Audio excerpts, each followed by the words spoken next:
Live from WTVO Rockford and your home team. Eyewitness News at 5 starts now. Should people under domestic violence restraining orders be allowed to own a gun? That's the question the U.S. Supreme Court is considering. Plus, Thanksgiving's only a couple of weeks away. Fire departments across Illinois share advice that could protect you, your family, and your home. And as the winter season approaches, more people are worried about getting sick. A local doctor explains what symptoms to look out for. Good evening, I'm Mimi Murphy. And I'm Eric Wilson. The U.S. Supreme Court hears another gun rights case. This time, the legal question is, should people with domestic violence restraining orders against them be allowed to have firearms? The hearing is in response to an appeals court decision. That court struck down a 1994 federal law that prohibited people from possessing guns if they're under court order to stay away from spouses or partners. It's the High Court's first case on guns since it expanded gun rights last year. Those in favor of upholding the law argue some people have criminal records that show they're too dangerous to own a gun. Access to a gun is a death sentence for women in domestic violence situations, and that's why we refuse to be silent. We know the lives of millions of women and children are in the hands of the 9 justices sitting up in that court. And we know that we can't assume that those justices will do the right thing when it comes to women's rights and safety. A decision is expected by early summer. An anti-gun violence group, One Aim Illinois, is calling on state lawmakers this week to pass Karina's bill. The measure would mandate firearms be removed from a home when a domestic violence survivor is granted an order of protection. The legislation's named after Karina Gonzalez. She died after notifying police her husband threatened to kill her. Eyewitness News is committed to supporting survivors and finding solutions to domestic violence. We have a list of resources right here in our community that can help. Just go to our website, mystateline.com, and click on the State Line Strong tab.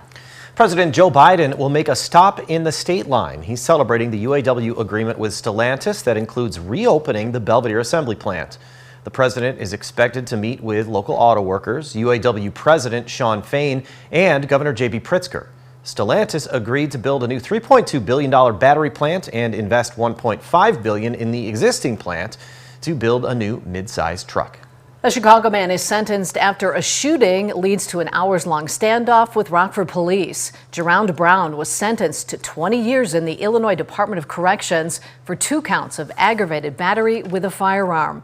On August 16, 2022, RPD officers were called to a home on College Avenue for reports of a shooting victim. Police found a 16-year-old boy who was shot in the arm. A short time later, a second call came in a few blocks away where officers found Cassie Townsend, who was shot in the leg. Brown knew both of the victims. He later surrendered after an almost 5-hour-long standoff on South 4th Street. Still no word on what caused a fire at a Rockford apartment complex. Rockford Fire responded to the Catherine Apartments on 6th Street and 1st Avenue this morning. Firefighters saw smoke coming from the building's windows. Fire crews found flames in the basement. No one was inside. Damages are estimated at around $20,000.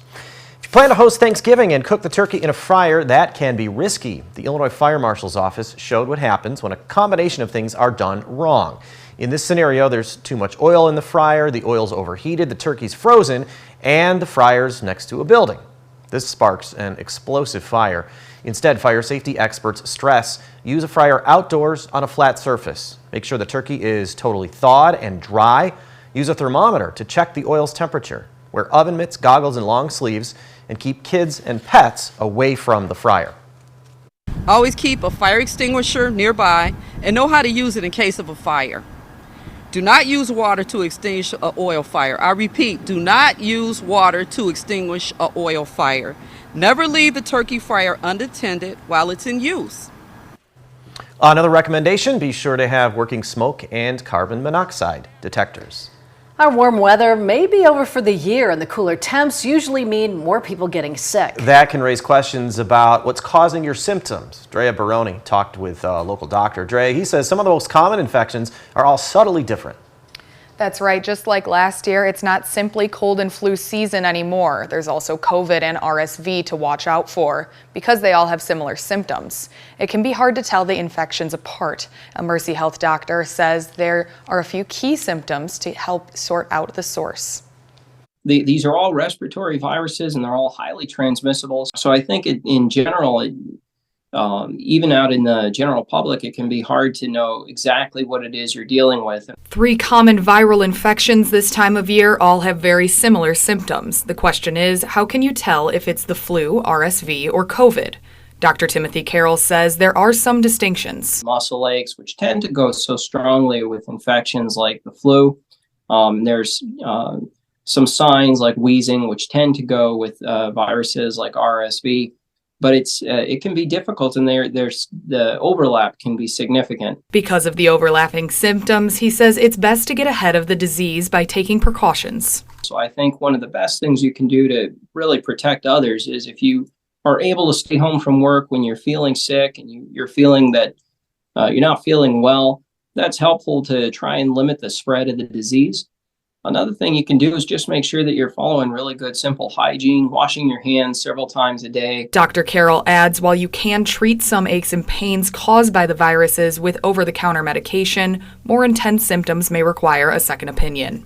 If you have persistent symptoms or you have other comorbidities that make you at risk for more severe disease, your primary care doctor can really help you. Dr. Carroll also encourages getting the COVID and flu vaccines. Right now, the RSV vaccine is only recommended for adults older than 60, pregnant women, and babies. Eric?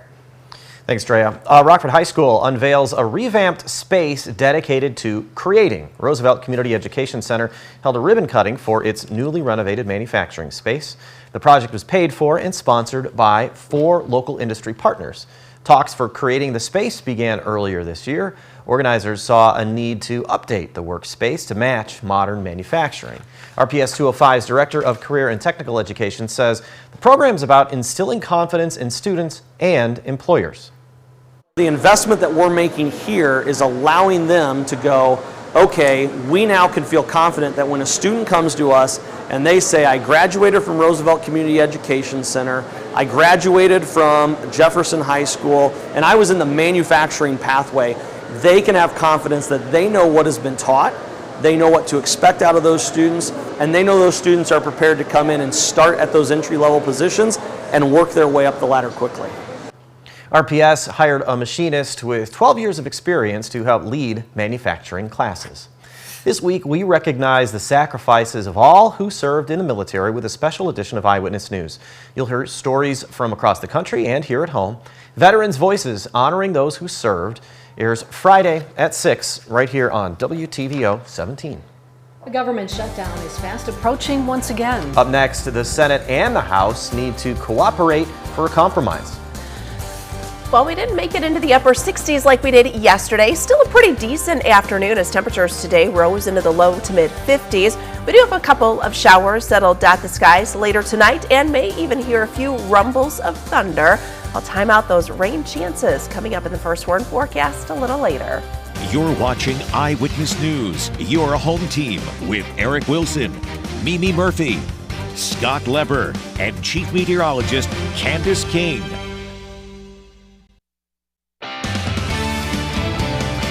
A federal government shutdown is looming. There are only 10 days left to pass a funding bill. The Senate and House must now work together to bring about a compromise. Washington, D.C. correspondent Basil John reports. Another deadline to avoid a government shutdown is steadily approaching. We're working earnestly on that. House Speaker Mike Johnson says his party is determined to avoid a government shutdown. I believe all Republicans want to get to the same end. GOP lawmakers like Nebraska Congressman Don Bacon and Virginia Congresswoman Jen Kiggins say they support the Speaker's goal. I'd probably do a straight CR through mid-January or late January. We're looking at all the options, but we can't shut down the government. We have to fully fund the military. This isn't productive right now. But California Democratic Congressman Pete Aguilar says Republicans are wasting time with bills that cut programs that Americans rely on. These are bad policy bills. We should be talking about that in addition to what the Republican plan is in the next 10 days to fund government. Senate Democratic leader Chuck Schumer says the only way forward is to push through a bipartisan solution. If Republicans inject partisanship into otherwise bipartisan priorities, that is only going to make it harder to avoid a shutdown. And Pennsylvania Democratic Senator Bob Casey agrees and urges House Republicans to follow the example from Senate Republicans. Support a bipartisan effort to fund the government and to make these critical investments that we have in the supplemental. Reporting in Washington, I'm Basil John. We've had a cloudy afternoon with temperatures in the low 50s. Coming up, Candace looks at our chance for showers tomorrow and a potential warm-up in the near future.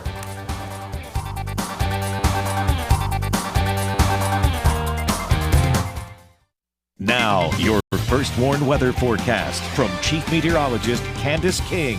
Well, we had some sunshine out there earlier today, and even though temperatures didn't make it into the 60s, it was still a pretty pleasant November afternoon. A little more cloud cover setting in and making for a beautiful sunset once again as we take a look with our SkyTrack camera up north in Beloit. Also wanted to share this picture from our weather watcher, Sandy, down in the Kirkland-Fairdale area, sending this picture of the sunset here this evening over the cornfield.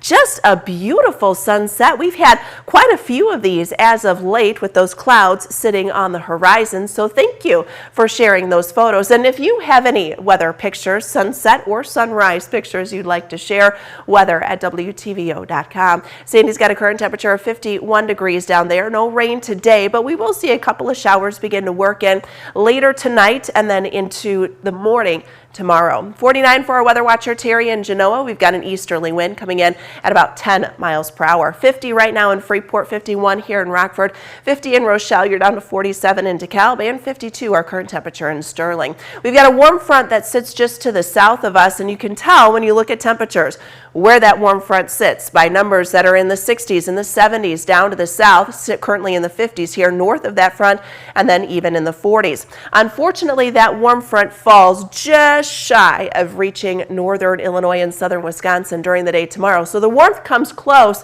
but it stays in central and southern Illinois where temperatures will stay in the 70s. For us, we are in the 60s, and we've got a few lighter showers that'll stay with us late tonight.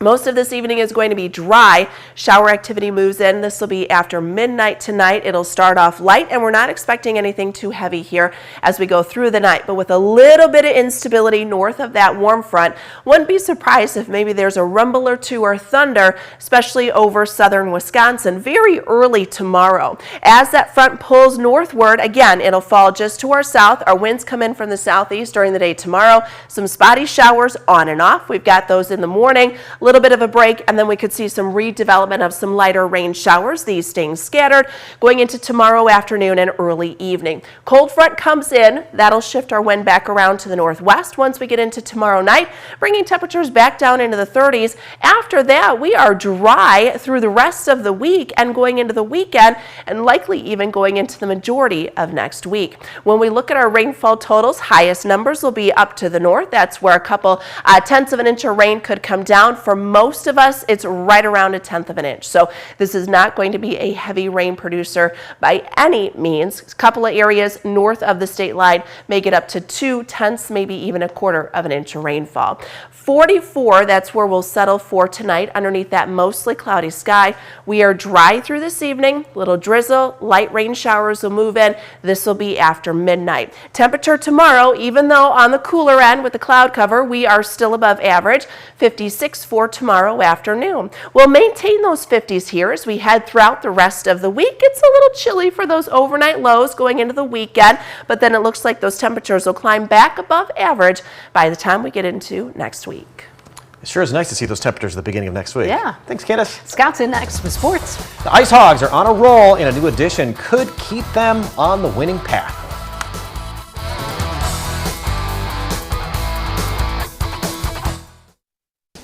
Now sports with sports director Scott Leber.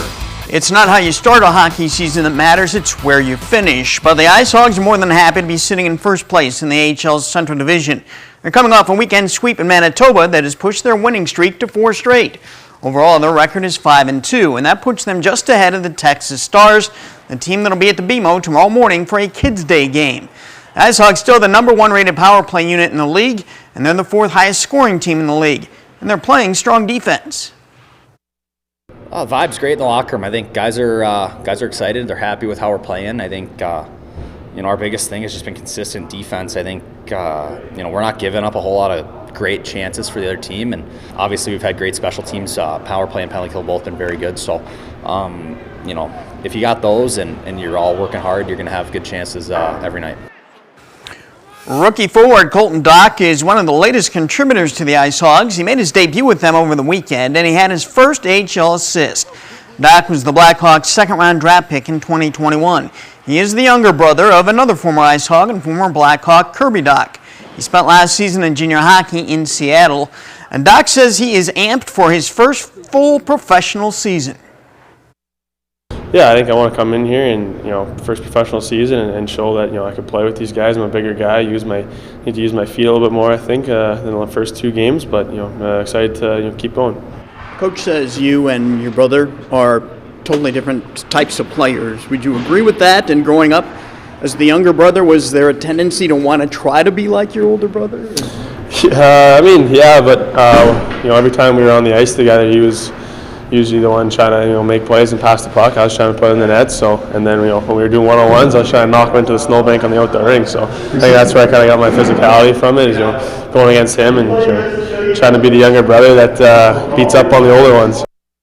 Love that attitude. He's going to be a player, folks. Dock was not able to start the season with the Ice Hogs because of an ankle injury. The Bulls beat the Jazz last night. Tonight at the United Center, they'll try for back-to-back wins. They'll host the Suns. Byron's football team is making another deep playoff run. The Tigers are right at home on any game field, but they also have a very special place off the field. They recently gave me access to that place. I'll show you what it is tonight at 9 and 10. That's sports. We'll be right back. It seems like whenever we have a big warm-up, then we have a big, huge drop-off. But this time you've got a nice string of steady 50s Yeah, up it's a there much less dramatic drop this time around. Yeah, kind of slow and steady as she goes, I think, for the next several days. And dry, too. I mean, we've got a couple of showers that'll come in later tonight and on and off throughout the day tomorrow, but nothing that'll be too significant. You can always follow them on the First Warn Interactive Radar right there on mystateline.com. And don't be surprised if you hear maybe a rumble of thunder or two late tonight, very early tomorrow. Down to about 44 tonight, 56 tomorrow, and then we're in the 50s, and that's how we pretty much stay through the weekend. We'll see the sunshine return with high pressure warming up mid and upper 50s again by the time we get into next week. And I think that warming trend continues even beyond that. We're dry. After that, we may get into a little more of a wet pattern, but no big cool downs coming up, at least in the near term. Thanks, Candace. Yeah, thank you for spending time with us. Stay safe.